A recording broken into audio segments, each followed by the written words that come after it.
Vamos lá? Posso? Vou começar. Bom trabalho. Obrigado. Ok? Oi, gente. Bom dia. Tudo bem? Como vocês estão? Sei que oficialmente a nossa live é dia de terça-feira, às 9 horas, né? Mas ontem eu não consegui.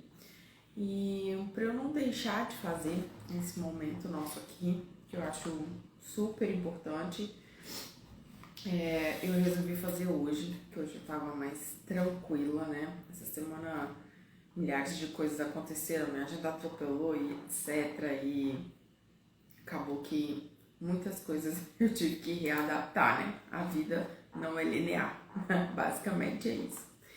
E como eu coloquei pra vocês lá no Stories, né? E comentei que eu ia falar hoje sobre o teste de inteligência TIG, como ele mudou a minha forma de realizar os meus atendimentos terapêuticos e como ele me ajuda até hoje, não só ele, como outros testes, como ele me ajuda nos meus atendimentos psicoterápicos, né? Mas já que a gente está começando, você que está aqui comigo hoje, já vou te pedir para compartilhar com outras psicólogas ou estudantes de psicologia que têm interesse de saber na prática como funciona o atendimento clínico, o que a gente pode fazer, o que a gente pode melhorar, quais são as nossas dificuldades, tá? Já curte, comenta, compartilha, faz parte desse momento aqui. Eu tô tanto gravando aqui no Instagram quanto no YouTube, então essa live vai ficar gravada aqui, vai ficar gravada lá.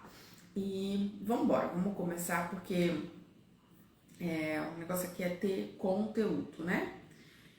E o tema, como eu disse, é o teste de inteligência que me ajudou a mudar as minhas sessões de terapia.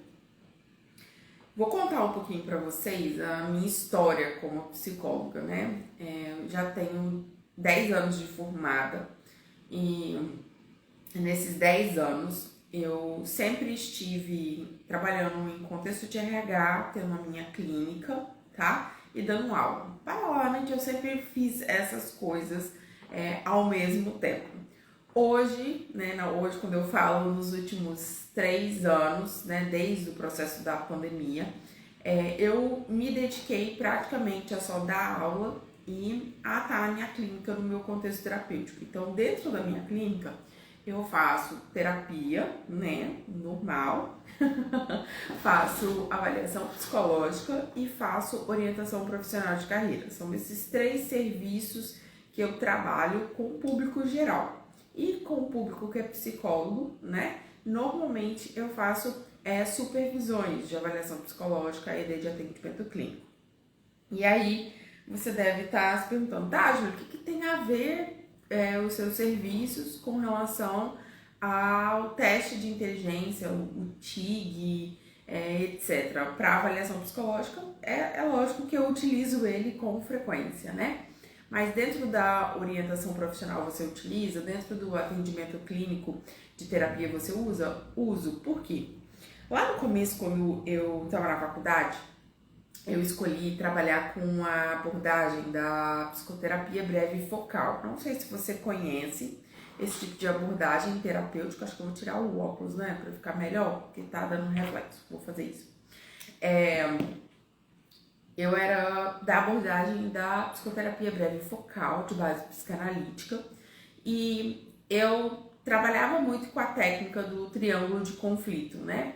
É um esquema que a gente tem, que a gente verifica a angústia, a impulsividade e as defesas do nosso paciente. Aquela técnica me ajudava maravilhosamente bem, porque eu conseguia entender o fluxo emocional do meu paciente. Só que por trabalhar em vários lugares, eu acabei tendo necessidade de me autodesenvolver profissionalmente e encontrar uma abordagem ou uma teoria que pudesse me conduzir em mais de um tipo de ambiente, né? Porque aquela técnica, né, aquele conhecimento era muito específico para a clínica. E aí foi quando eu fiz depois a minha pós de especialização em avaliação psicológica e o MBA de psicologia positiva. E eu me identifiquei super com a psicologia positiva. E é uma abordagem nova, né? Uma abordagem recente que a gente tem aí. A gente diz que é a parte moderna da psicologia.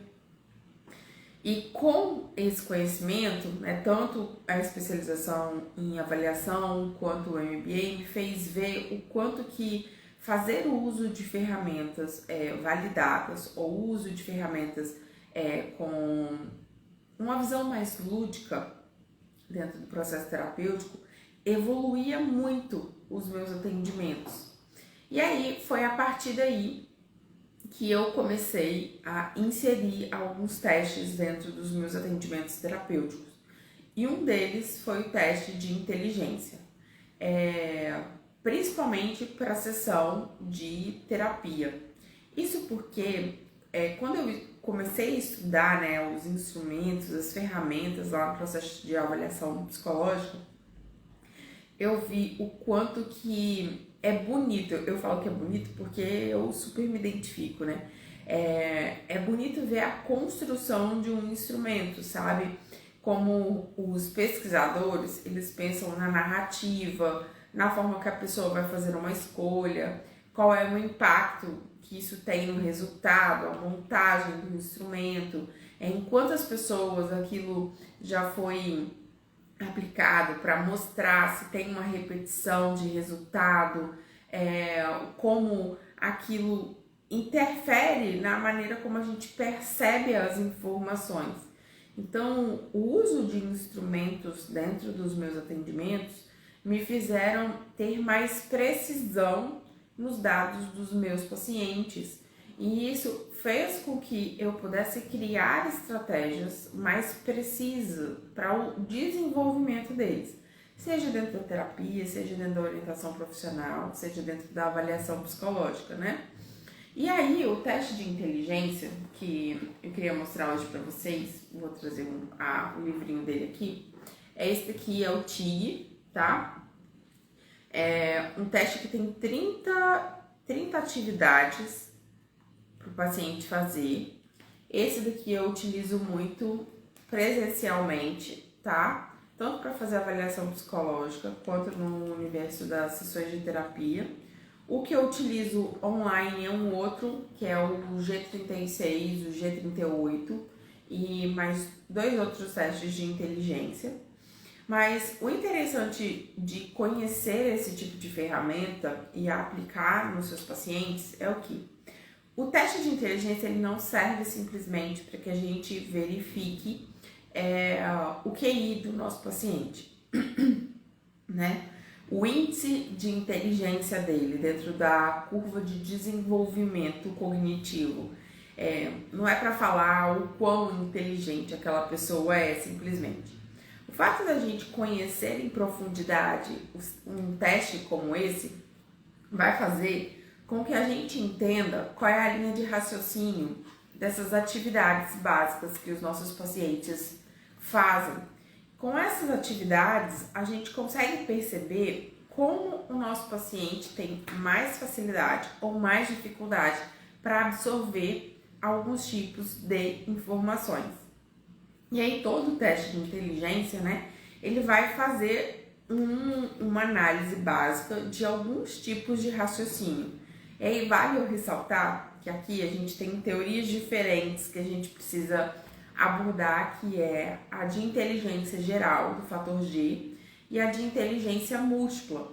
Porque existem 2 linhas teóricas para a gente falar de inteligência aqui. Aquela que engloba um raciocínio geral, que o sujeito tem a capacidade de fazer a abstração mental, de conseguir imaginar, absorver, organizar mentalmente, e tem as inteligências múltiplas, que a gente pega habilidades específicas dos cérebros, competências específicas, e a gente verifica em um potencial maior.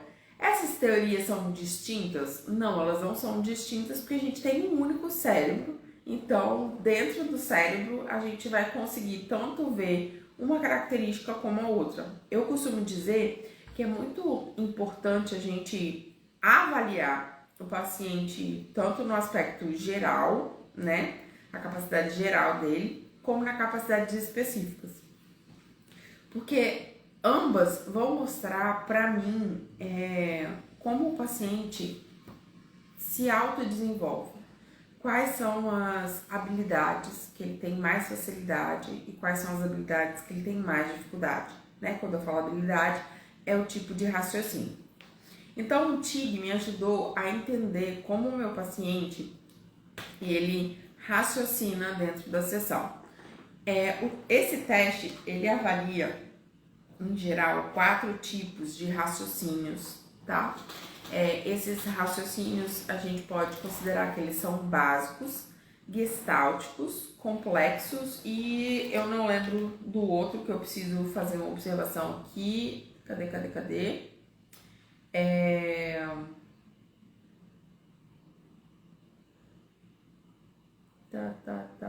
Não tá aqui. Tá aqui dentro do meu caderninho que eu deixei anotado no teste.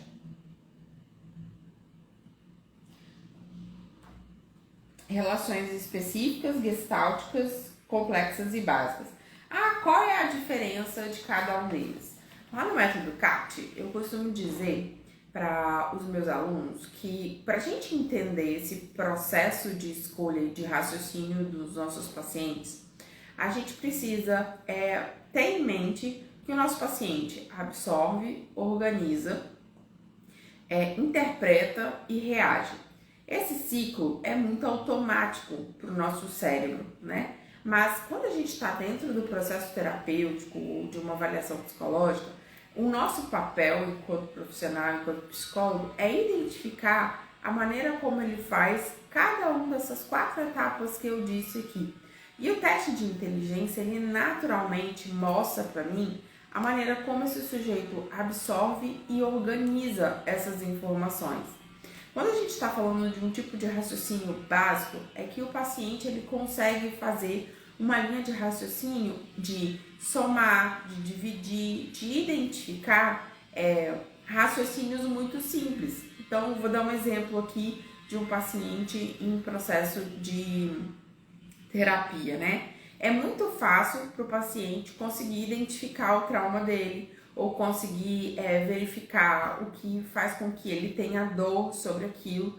Mas quando a gente passa para verificar um raciocínio mais específico, né, que tem a ver com o processo de aprendizagem, dele conseguir identificar mais detalhes desse trauma, dessa dificuldade que ele tem, às vezes ele pode ter mais dificuldade para visualizar isso, né? Porque depois que a gente consegue somar e dividir e repartir as coisas, né?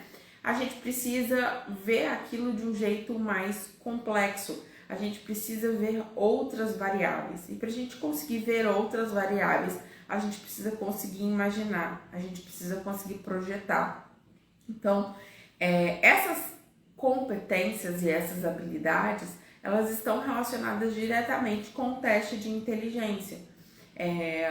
O fato do meu paciente não conseguir fazer uma atividade mais complexa, como essa daqui, ó, vou mostrar essa atividadezinha aqui, ó, que tem um tipo de assimilação, um tipo de lógica, onde ele tem que me responder a resposta, isso me mostra que ele está tendo uma falha cognitiva, né, no fato de interpretar e organizar essa informação.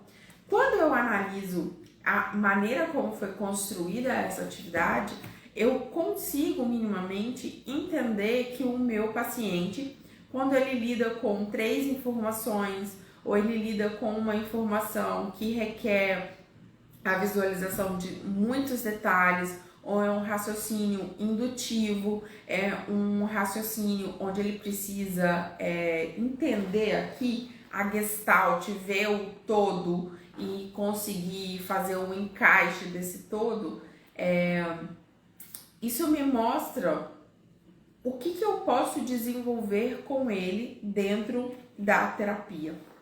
E aí eu queria trazer um exemplo para vocês, né?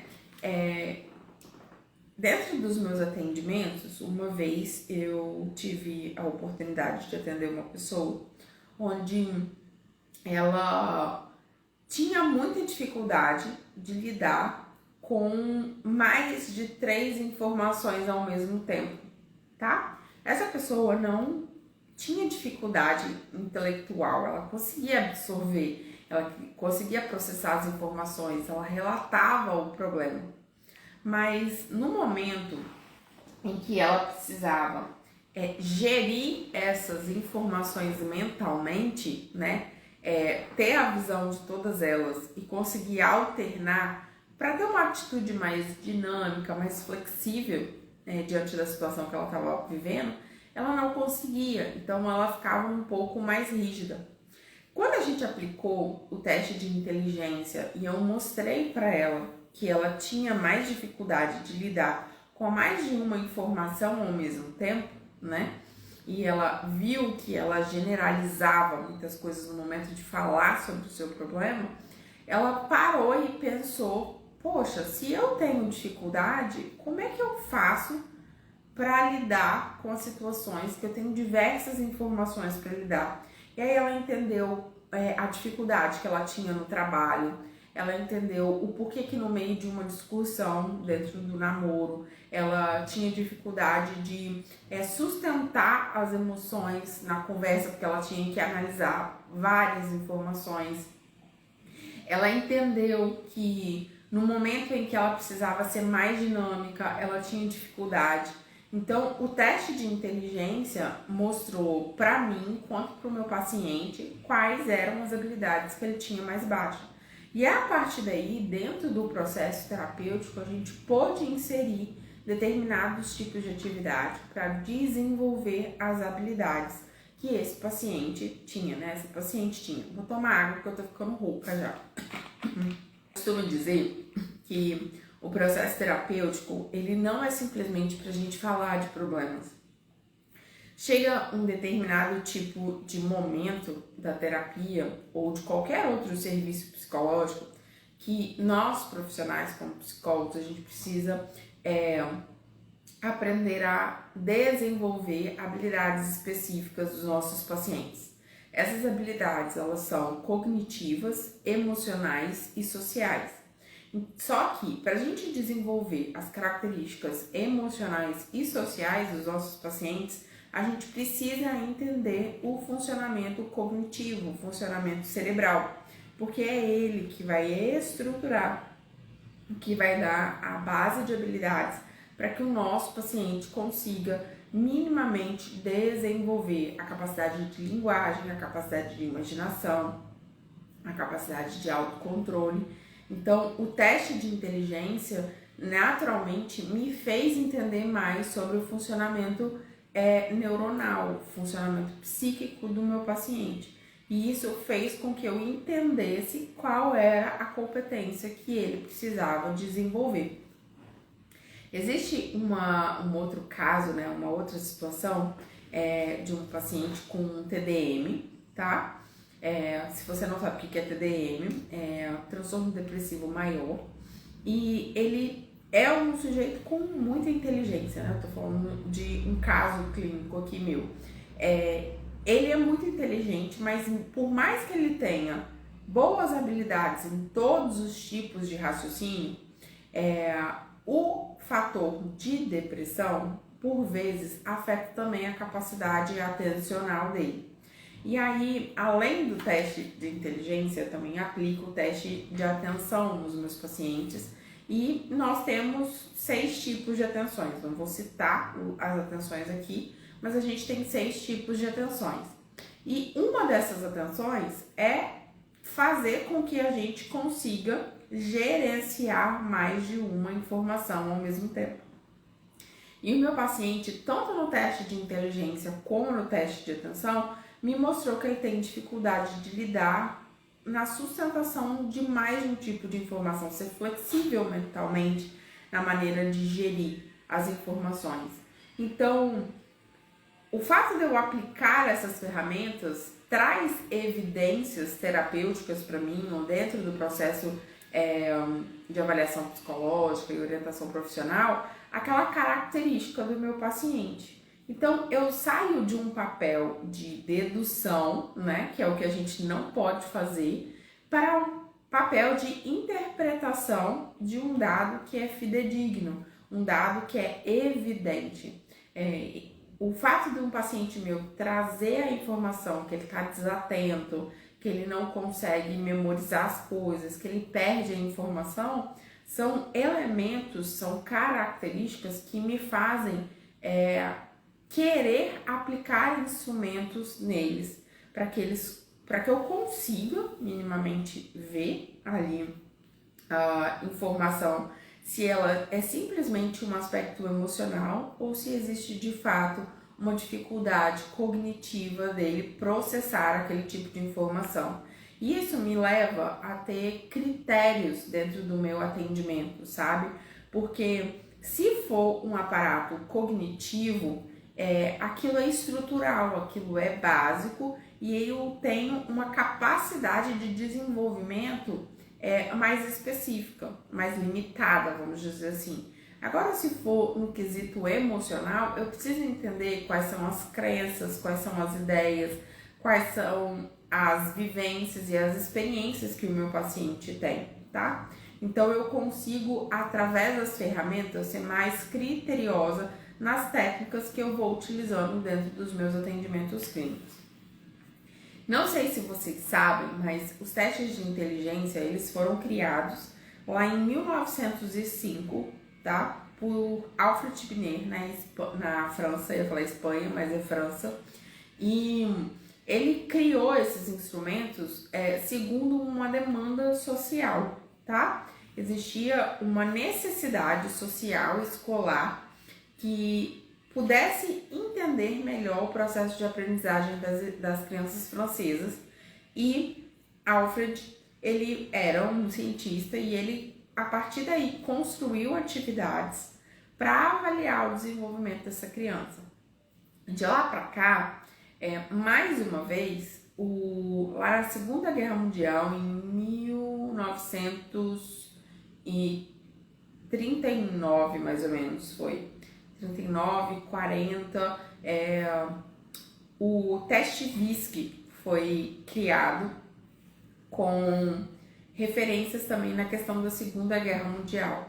Então, o uso dos testes ou as ferramentas psicológicas, elas não nascem de uma pessoa, né, que está lá simplesmente estudando e teve uma ideia para fazer uma verificação. As demandas sociais, elas mostram para a gente elementos que a gente pode aprimorar no nosso trabalho para que a gente consiga ser mais responsivo às necessidades dos nossos pacientes, clientes. Então, os testes de inteligência, eles surgiram de uma necessidade social. E hoje, como psicóloga que trabalha full time na internet aqui, né, gente, eu sempre, a maioria dos meus trabalhos hoje são online, eu vejo o quanto que ter essas ferramentas online para mim me ajudam a resolver os problemas dos meus pacientes com mais rapidez, sabe? Com mais precisão. E isso faz com que a vida deles também aconteça. Então, aquele lugar de escuta, onde eu simplesmente absorvo a informação e deixo o meu paciente fluir no tempo dele, isso ainda acontece dentro do processo terapêutico. Mas com as ferramentas, eu sou muito mais intencional no meu trabalho, eu sou muito mais precisa naquilo que eu proponho nos atendimentos, para que eu faça com que o meu paciente aprimore a sua capacidade de percepção, de assimilação, de resistência emocional, de resiliência, né? E isso tem a ver com os tipos de raciocínios com que os testes de inteligência me mostram. Então, essa ferramenta simples aqui me faz ver de maneira clara como o meu paciente organiza as experiências subjetivas dele. Então, eu super recomendo.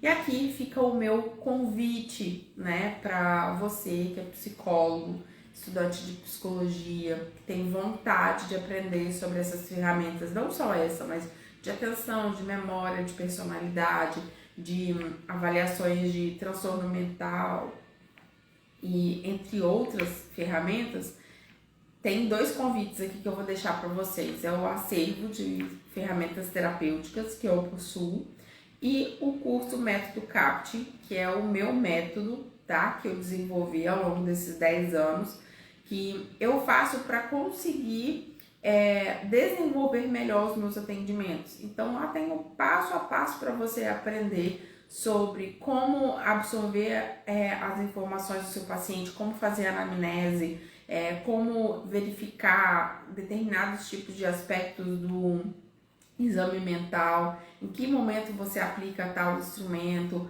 quais ferramentas você pode utilizar quando você se depara com um tipo de situação específica, etc, tá? Então eu vou deixar aqui no link desse vídeo.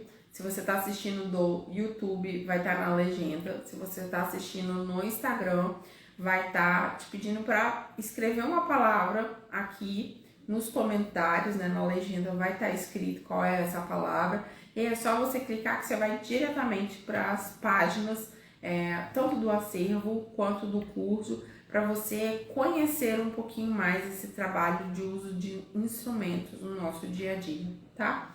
Então, eu vou encerrar a nossa live por aqui. Queria agradecer a presença de vocês que estiveram, tá? E é isso. Muito obrigada pela presença de todos. A semana que vem a gente vai estar novamente aqui e espero ter gerado um pouquinho de curiosidade com vocês sobre esses testes de inteligência. Eu não posso falar de maneira detalhada de cada uma dessas tarefas aqui, né, explicar cada passo a passo desse, porque esse tipo de instrumento é um instrumento restrito, né? Então, eu só posso estar falando dentro de um contexto onde a gente sabe exatamente que são psicólogos e estudantes que têm liberdade para ter isso. O CFP me restringe a fazer isso, então, para ter mais detalhes, mais informações minuciosas dessas ferramentas, eu preciso que você esteja ou no curso do Método CAPT ou lá no acervo terapêutico, onde a gente tem critérios específicos, né? Tem aulas específicas para vocês conhecerem a respeito de cada uma dessas ferramentas que eu compartilho com vocês aqui, tá bom? No mais é isso, tenham uma ótima manhã e bora trabalhar, né? Porque o dia hoje tá bem agitado, tá bom? Abraço para vocês.